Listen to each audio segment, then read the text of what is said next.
Baik, Assalamualaikum warahmatullahi wabarakatuh. Perkenalkan, nama saya Muhammad Wijaya Saputra dengan NIM P1337434325066.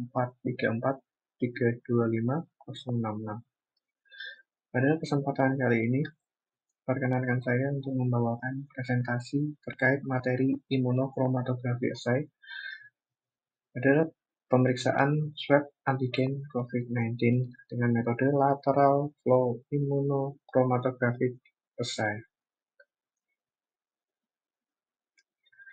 Pengenalan ringkas. Pemeriksaan antigen merupakan metode deteksi langsung protein virus SARS-CoV-2.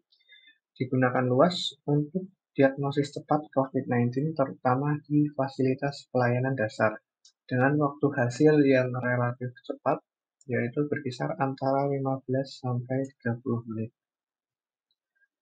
Prinsip pemeriksaan swab antigen. Berdasarkan reaksi imunochromatografi lateral flow assay, antigen virus biasanya protein nukleokapsid bereaksi dengan antibodi spesifik yang terkonjugasi dengan partikel warna kompleks antigen antibodi bergerak ke area tes dan menghasilkan garis warna positif bila antigen terdeteksi oleh reagen. Jenis sampel dan waktu yang ideal. Sampel swab nasofaring atau swab nasal anterior. Untuk waktunya yang ideal yaitu pada hari pertama hingga hari ke-7 setelah munculnya gejala infeksi. Kemudian setelah hari ke-7, sensitivitas kemungkinan besar menurun karena kadar antigen sudah tidak sebanyak saat awal terjadinya infeksi. Kemudian prosedur pemeriksaan. Langkah umum. Petugas menggunakan APD lengkap seperti masker N95, face shield, sarung tangan, dan gown. Lakukan pengambilan swab sesuai jenis tes, seperti nasofaring atau nasal. Kemudian masukkan swab atau cotton pad atau sejenisnya ke dalam buffer ekstraksi. Jangan lupa untuk dilakukan homogenisasi minimal 3 kali. Teteskan cairan tadi ke kaset uji antigen. Baca hasil dalam 15-30 menit. Jangan lebih dari waktu yang ditentukan karena berpotensi untuk menimbulkan hasil positif palsu. Dan untuk interpretasi hasil. Untuk hasil negatif, bila didapatkan satu garis merah pada garis kontrol. Untuk hasil positif, bisa dilihat bila didapatkan satu garis hitam pada garis tes dan satu garis merah pada garis kontrol. Untuk invalid, tidak ada garis yang muncul pada garis kontrol C dan direkomendasikan untuk pemeriksaan ulang menggunakan kaset yang baru. Kelebihan dan keterbatasan. Untuk kelebihannya sendiri yaitu cenderung cepat, hasil kurang dari 30 menit, murah dan tidak perlu alat kompleks, cocok untuk screening massal atau daerah dengan keterbatasan laboratorium.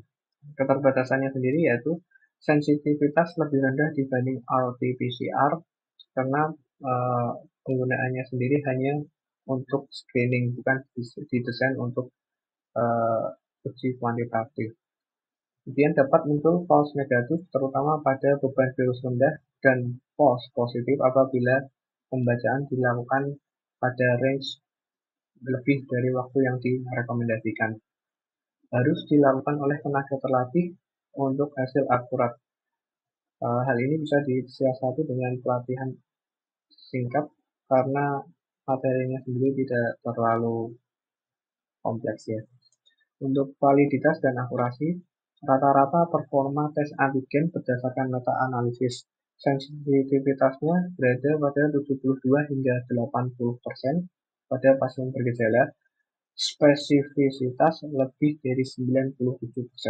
Akurasi menurun bila dilakukan pada pasien tanpa gejala atau lebih dari 7 hari onset. Aspek keselamatan dan limbah medis. Pengambilan swab harus dilakukan di area berventilasi baik. Kemudian limbah atau seperti swab, kaset, tes, APD dikategorikan limbah infeksius dimasukkan ke wadah kuning dan dimusnahkan dengan autoclave atau incinerator. Bisa juga dikumpulkan untuk kemudian diolah dengan kerjasama pihak ketiga pengelolaan limbah. Hindari kontak langsung dengan spesimen. Kemudian untuk aplikasi klinis dan epidemiologis, dapat digunakan untuk yang pertama, diagnosis cepat pasien dengan gejala COVID-19, screening di bandara, sekolah, tempat kerja, rumah sakit, atau untuk point entrance di wilayah tertentu. Kemudian untuk surveillance populasi saat lonjakan kasus.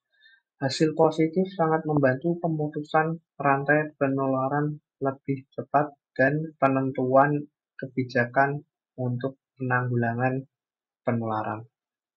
Dan untuk kesimpulannya, yang pertama yaitu swab antigen COVID-19 adalah pemeriksaan cepat dan efektif untuk deteksi dini virus SARS-CoV-2 pada pasien. Hasil dilakukan sesuai prosedur dan dipastikan kualitas alat serta keterampilan petugas.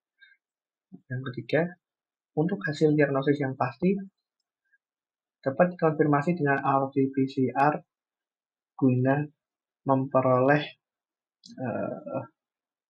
jumlah replikasi yang diperlukan. Demikian presentasi yang bisa saya bawakan. Wabillahi taufiq wal hidayah. Wassalamualaikum warahmatullahi wabarakatuh.